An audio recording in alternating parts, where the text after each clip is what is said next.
በማናውቀው ነገር እንደዚህ የምትቀጭን? ባክሽን ወደዛ አንቺ ነው ያወራሽ የለ። በቃ አንቺ ውስጥ ጠብቂ። ማሚ ከዚህ በላይ ልጅቷ ለማሳዘን ባትሞክሪ በጣም ጥሩ ነው። ትሰማኛለህ? ምንም ነገር እሷን ለማሳዘን ብዬ የማደርገው ነገር የለም። እና ታዲያ ተያታ ማሚ ለምን እንደድሮ አትሆኝም? ነህ? ደህና ነኝ። እንዴት ናችሁ? ጠፋችሁ እኮ። እኔንም እያካተትከኝ እንደሆነ እዩ።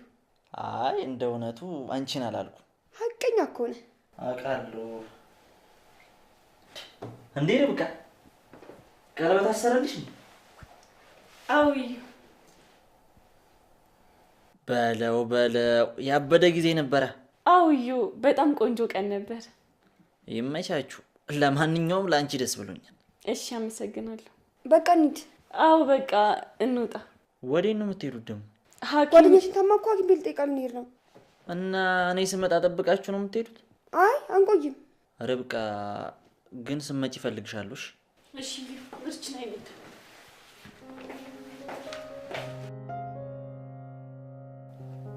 ምን ትመስላለች በእናታችሁ ድንቢጥ። በአንቺ ቤት አሁን እዩል መሸወድሽ ነው። ጓደኛችን ታማ እንኳን ይችን የዝንብ እግር ቆጥረና። ሰላም ጤና ይስጥልኝ ውድ ቻናሌ ቤተሰቦች፣ እንኳን ወደ ቻናሌ በሰላም መጣችሁ። ርብቃ ድራማ እንግዲህ የአቤል እናት አሁን ላይ አቤልን በመክዳት ከእዩ ጋር እየተደራደረች ይገኛል። እዩ ደግሞ እንግዲህ ወረቀቱን በጣም ይፈልገው ነበረ። ለዛ ወረቀት ሲል ብዙ ዋጋ እየከፈለ እዛ ቤት ሳይፈልግ እየመጣ እየኖረ እንዲሁም እያስመሰለ ብዙ ዋጋ እየከፈለ ነበረ። ነገር ግን አሁን ላይ የአቤል እናት ወይም ደግሞ እንግዲህ ሞግዚቱ እንደሆነች ሰምተናል። ወላጅ እናቱ እንዳልሆነች አሳዳጊው እንደሆነች ሰምተናል። ማሳደጓ ያው ከእናትነት እንትን አይላትም ነበር፣ ግን አንዳንዴ መስመር ወጣ ሲሉ እንግዲህ ያው ሰዎች ማስታወስ ይጀምራሉ አይደለ? ቤተሰብነት ከሌላቸው አንቺ እኮ እናቴ ስላልሆንሽ ነው እንደዚህ የምታደርገው የሚል ስሜት ይመጣል ማለት ነው። እንግዲህ አቤል ጋር እሱን ነው እያየን ያለ ነው። በእርግጥ ማዘሯ በጣም አብዝተዋለች። ምን እንደው ሀሳቧ ባናውቅም ማለት ነው። እንግዲህ እዩ ለብዙ ጊዜ ሲፈልገው የነበረ መቲን ለአቤል ያስተዋወቀው እሱ ነው በነገራችን ላይ። ምክንያቱም ደግሞ የእሱ ፍቅረኛ እንዳልሆነች አስመስሎ ለአቤል ካስተዋወቀው በኋላ እዛ ቤት እግሯ እንዲረግጥ ስለፈለገ አቤልን በፍቅር እንድትቀርበው ያደርጋል። መቲም እንግዲህ ሳትፈልግ አቤልን ሳታፈቅረው ማለት ነው እሱን ያፈቀረችው መስላ ወደ ህይወቱ ትገባለች። የሚፈልጉትን ነገር ለማግኘት እንግዲህ ዋጋ መክፈል አለብሽ ብሎ እሷ ደግሞ እዩን በጣም ስለምትወደው ያላትን ሁሉ ሽትል ነበርና በመጨረሻ ግን የነቃች ይመስለኛል። እዩ ለጥቅም ብቻ እንደሚፈልጋት ስለገባት አሁን ላይ መቲ ራሱ እዩን አትፈልገውም። በፊት እኮ ወረቀቱን ካላመጣሽ መቼም አልፈልግሽም ሲላት ያው አንድ ቀን ይወደኛል ብላ ስለምታስብ የምትፈልገውን ሁሉ አደርጋለሁ ትለው ነበረ። አሁን ላይ ግን እንደዛ አይደለም። አሁን ላይ አትፈልግም። እንደውም ወረቀቱ ጥንቅር ብሎ ይቅር፣ የምትወደኝ ከሆነ ወደደኝ አይነት የሆነ ብልጥ እየሆነች የመጣች ይመስለኛል። ምክንያቱም አቤልም አንቅሮ ተፍቷታል። የአቤል እናት ከተቀየረችበት ጊዜ ጀምሮ ማሚቴ ማለት ነው ነገረ ስራዋ ሁሉ በጣም የሚያስቅ የሚያስገርም እየሆነ እየተቀያየረች ትመጣለች። በመጨረሻ ግን ጭራሽ በአቤል ላይ ክህደት እያደረገች ትገኛለች። የእሷ ልጅ ርብቃ ናት ወይስ እዩ? ግራ የገባኝ ነገር እኔ እዚህ ጋር ነው። ርብቃ ብትሆን ኑሮ በፍጹም ልትመታት እራሷ አትችልም ነበረ። ምናልባትም የተነጠቀችውን ልጇን እንዳገኘች ለርብቃ ፍቅሯ ይጨምር ነበር እንጂ ርብቃ ልትጠላት አትችልም ነበረ። እዩ ነው ወይስ ርብቃ ልጇ? ትንሽ ግራ የሚያጋቡ ነው። እሷ እንግዲህ የአቤል አሳዳጊ ከሆነች እና አቤል ቤት ሰራተኛ ሆና ተቀጥራ ነበር ማለት ነው። እና የአቤል ሞግዚት ሆና ነው እንግዲህ። አቤል ደግሞ ፋሚሊ ቤተሰቦቿ አልነበሩም። እሺ በዛ ሰዓት ግን እሷ ልጅ ኑሯት ልጇ እንደተነጠቀች ነው እንግዲህ ሀሳቡ። ማን ናቸው እነሱ ነው አሁን ግራ የገባኝ። እንግዲህ አቤል አሳዳጊው እንደሆነች ግልጽ ነው ታውቋል። እዩ ልጇ ይሆን እንዴ? ምናልባት ከርብቃ አባት የወለደችው እዩን ይሆን? እዩን ደግሞ እሷ ናት ያሳደገችው እዛው ከአቤል ጋር። እሷ ግን ልጅን ተነጠቅኩ ብላ ነው የምትለው። እዩ ራሱ ቤተሰቦቹን አያውቃቸውም። አክስቱን እንደውም እስከ ዛሬ ቤተሰቦችን ሳታስተዋውቂኝ እያለ እንደሚበቀላት ሲያወራ ነበረ። ታዲያ የትኛውን ልጅ ነው የተነጠቀችው? እና ግልጽ ቢያደርጉልን መልካም ነበረ። ነገር ግን በጭፍን ጥላቸዋ ከመሬት ተነስቶ አይደለም የሆነ ምክንያታዊ ናት ማለት ነው። ነገር ግን አሁን ላይ አቤልን ሙሉ ለሙሉ ከድተዋለች። ምክንያቱም ርብቃን እንዴት ደጋግማ ብትነግረውም ጭራሽ እሱ ርብቃን እንዲተዋት በገፋፋችው ቁጥር እሱ 2 እርምጃ ይራመዳል። ርብቃን በጣም እየወደዳትና ጭራሽ ቀለበት አስሮላታል። ያ ነገር ማሚቴን በጣም ስላናደዳት ምንድነው ያደረገችው? ከእዩ ጋር እየተደራደረች ትገኛለች። እንደምታዩት እዚህ ጋር የሚፈልገው ፖስታ እዩ ይሄ ወረቀት ነው። እንግዲህ ወረቀቱ የአቤል ስም የለበትም ከወረቀቱ ላይ። ያ ማለት አቤል መከራከር አይችልም ብቻውን። ነገሩን የሚያውቁት ማሚቴና አቤል እንዲሁም እዩ ናቸው። ንብረትነቱ ግን ለአቤል ነበር የተሰጠው። ያጎቱ ንብረት ነው። ነገር ግን ስሙ ስለሌለበት አንተም ያ ወረቀት ይመለከትሃል እያለች ነው ማዘሯ ለእዩ ማለት ነው። እዩ ይህን ወረቀት እያሳደደ እንደሆነ ስላላወቀች ለምን ዝም አልክ? ስለ ወረቀቱ ለምንድን ነው? አንተም እኮ ይመለከታል፣ አንተም እኔም ይመለከተናል።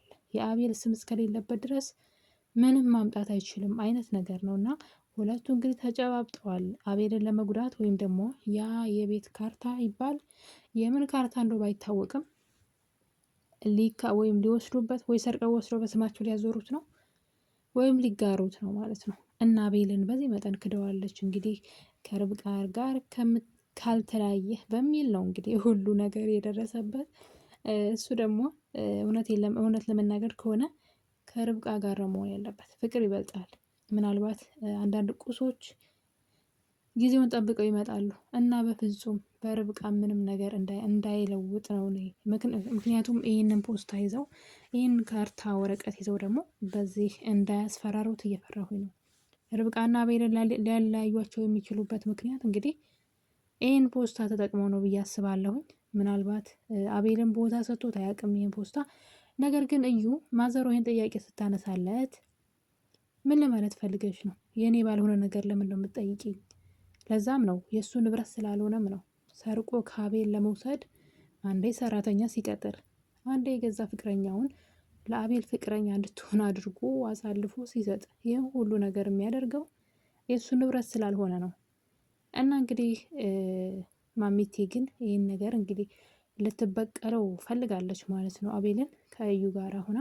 እዩ ግን ይህን ጥያቄ ስጠይቀው ማሚቴ ተይ፣ በአቤል እንደማትደራደር ስለሚያውቅ ንብረትነቱ የአቤል ነው ብሎ ስላሰበ ልትገምችኝ ወይ ልትፈትኝኝ ነው ወይ?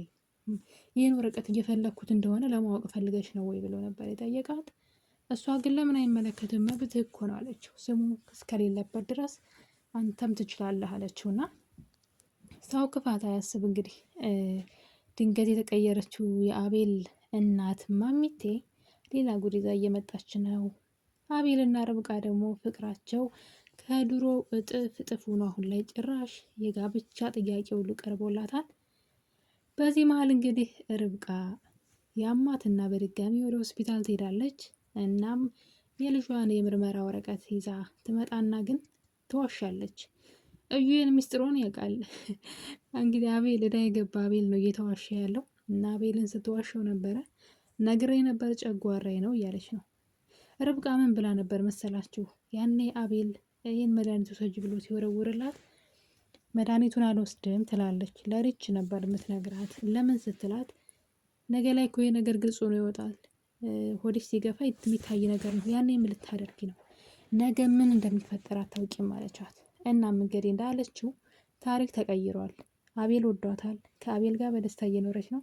እንኳንም ልጇን ያኔ እንኳንም መድኃኒት አልወሰደች ያኔ። ነገር ግን እስከ መቼ ነው የምትደብቀው? አሁንም ለአቤል ማርገዟን እየደበቀችው ትገኛለች። እዩ ደግሞ ይህንን ነገር ምናልባት ለማስፈራሪያነት ሊጠቀምበት ይችላል። እዩ ከርብቃ ብዙ ወሬዎችን ማጣራት ፈልጎ ነበረ። ነገር ግን ርብቃ ልትያዘው አልቻለችም። ምክንያቱም ሪች እዩን ብዙ አልወደደችውም። የሆነ ሆን ብሎ ተንኮለኛ ስለሚመስላት ርብቃን እየመከረቻት ነበረ። ሰውን አትመኝ፣ ሁሉን ነገር አትንገሪ፣ ኋላ መጠቀሚያ እንዳያደርግሽ ስትላት ነበርና እሱም ለዛ ነው መረጃዋን እየሰበሰበ ያለው። ነገር ግን አሁን ላይ እንግዲህ ርብቃ አባትሽ መቷን ትብላለች። አባቷን ለመጠየቅ ትሄዳለች። እዩም ደግሞ እንደዛው እዛ ሲገናኙ ምን ሊፈጠር እንደሚችል እንግዲህ አናውቅም። በቀጣይ ክፍል ምናልባት